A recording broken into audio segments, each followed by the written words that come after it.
ఇప్పుడే మనం చూసుకున్నట్లయితే తెలంగాణలో ఘోర రోడ్డు ప్రమాదం అయితే సంభవించింది. మేడ్చల్ మల్కాజిగిరి దుండిగల్లో పిఎస్ పిఎస్ఓఆర్ఆర్ సమీపంలో కారు బీభత్సం సృష్టించింది.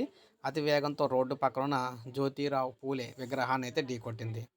దీంతో కారులో ప్రయాణిస్తున్న ఓ విద్యార్థి మరణించగా మరో ముగ్గురికైతే తీవ్ర గాయాలయ్యాయి. కారులో ప్రయాణిస్తున్న వారు మహేంద్ర యూనివర్సిటీ విద్యార్థులుగా గుర్తించారు.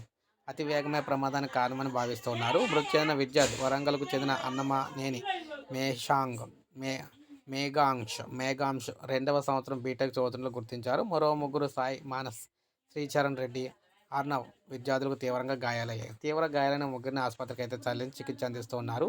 కారులో మద్యం బాటిల్స్ గుర్తించారు పోలీసులు. కేసు నమోదు చేసి దర్యాప్తు చేస్తున్నట్లు చెప్పారు. సో మొత్తం అంతా కూడా చూసుకున్నట్లయితే వీరు పార్టీ చేసుకుని వస్తున్నట్లు అనుమానం వ్యక్తం కూడా చేస్తున్నారు. సో ఏది ఏమైనా ఇక్కడ కారు బీభత్సం సృష్టించింది, చనిపోవడం కూడా జరిగిందనమాట. సో ఇప్పుడే మనకు అప్డేట్ వచ్చింది. ఒక లైక్ చేయండి, సబ్స్క్రైబ్ చేసుకోకపోతే మన ఛానల్ సబ్స్క్రైబ్ చేసుకోండి.